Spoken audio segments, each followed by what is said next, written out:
Oh, you know what? Could you sit down for a second? Sure. Token black eye. I'm joking. What's your name, man? Sean. Sean. All right, Sean. So Sean, I find this, do you agree with what was just stated there as a black male? No. Okay, you didn't even have to think about it. With what part do you disagree?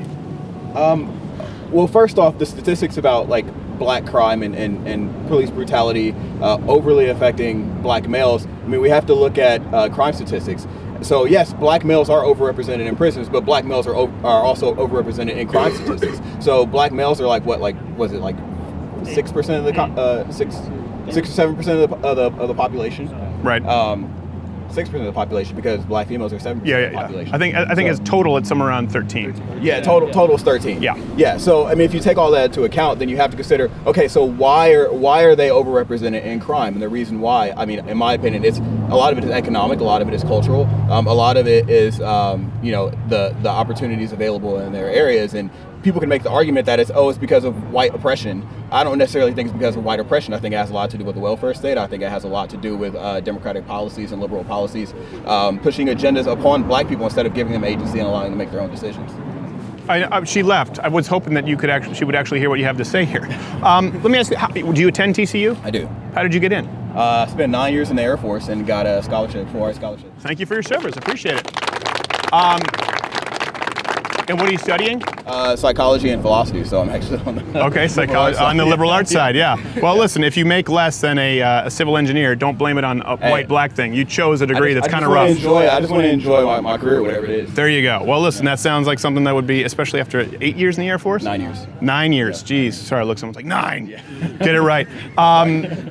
So you were in the Air Force, this is what got your scholarship. Do you believe that your path was more difficult to TCU exclusively because of your race? No, I don't think it's because of my race. I think it's because, I was raised by a single mother. My dad left when I was really young. Sorry. My mom had to work really hard to, just get me through school. I made really poor decisions early on in life, and the military is really the only way I could go. And honestly, I learned a lot in the military. I got a lot of, I learned responsibility. I learned taking responsibility for my own actions, and I learned agency and taking pride in myself and hard. Yeah. How do you feel about, I'm not totally aware of the scholarship specifically to TCU, but I think everyone is well aware of, and we can agree that there are scholarships obviously afforded exclusively to minorities or women not afforded to, say, the white male. Yeah. How do you feel about that as a black man? Do you think that helps? No. Actually, we were just talking about this. Actually, I was. Well, the Asian, you can't talk with him. They're over. They'd be dominating every math and science department there is. So I just came from the Bay Area. Got to build a wall around their neighborhood just so we can keep some people getting degrees. For crying out loud. It's that Asian privilege. Yeah, I know. Yeah.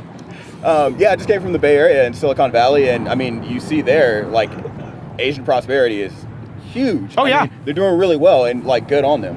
And I think, like, honestly, if the black culture adopted a lot of those tenets of like Asian culture and like, hey, suck it up, like go out there and get it and do it yourself. And like, it was interesting, like a lot of rappers supported Trump, and they said the reason why is because they said, that's what Trump is about. He's like, go out there and get it, make your money, do what you have to do to make your money. Right. And I think like that's, people talk about that, but they don't really go out and do it. And like, there's not a lot of talk about different ways and diversifying your means of income. Yeah. There are a lot of opportunities out there if you just go out there and look for them and get it. And honestly, like, people are willing to give black people opportunities. Well, I'm sure. Here's the deal. I understand that there are racists out there, and I think it's kind of like a child who just misbehaves so often. You have to discipline them. You kind of see this with the left. Like if a child behaves well, okay, you don't have to correct them all the time. But when the left constantly just divides by race and by gender, then you have to bounce back and say, well, hold on a second, no, that's actually inaccurate. The truth is, it kind of bars us, it robs us of our ability to be empathetic to someone saying, yeah, you know what, I'm sure you get some tough breaks as a black guy, because we're constantly being told you can't understand and you've gotten everything because you're a white guy. I think it actually burns more bridges than it builds. Yeah, I agree wholeheartedly. Yeah. I mean, what do you think Asians think when they're saying you're too much? They're actually that, they only allot a certain amount of Asians into certain programs. I'm sure you're aware of this. I punished 3 to 5 ACT points, 0.5 GPA going into college. Like, I applied to USC. Me and my friend, and he's African American, I'm white. We based on Asian. basically had the same exact demographics. You forgot? I grew up in white America, and I had a 32 and a 4.5, and he had a 27 and like a 3.8. He got it, and I didn't get in. And we had basically the exact same everything else, just because he was African American and I was Asian, and I got penalized because of my privilege, because I was overrepresented academic scholarship. Yeah. Well, you know what? Actually, here, if you want to come up, no, you can stay here. Both. Let's get like a buddy cop film. Sorry. What was your name, sir? David. Sorry, my hands are freezing. Hold on, the lips aren't blue. You know, it's funny that you mentioned that about your ACT scores and how your friend who was African American got in and you didn't. This is one thing that I've always, and I'm glad we finally, look, we can bridge this racial divide. It's like the black and white cookie, Seinfeld. When you think about that, right, they start locking Asians out because you guys do very, very well academically. Yeah.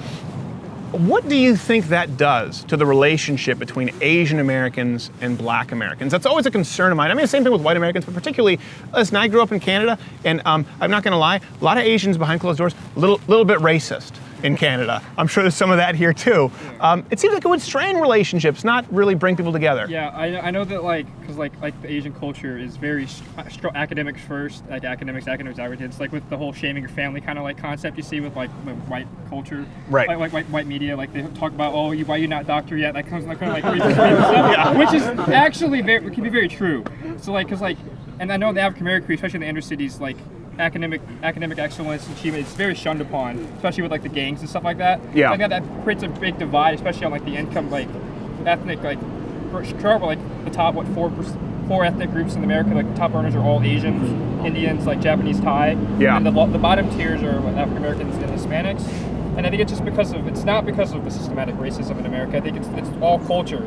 Well, he said his dad left. I'm really sorry about that. But the African American single motherhood rate during the civil rights movement was 13-15% depending on the city, whereas now it's upwards of 70-80% in the inner cities, and that's not because of racism from white people. That's because of the shift in culture in the inner cities. Let me ask you, do you agree with what he's saying there? Yeah, I do. Yeah, I mean, I think a lot of it has to do with the soft bigotry of low expectations.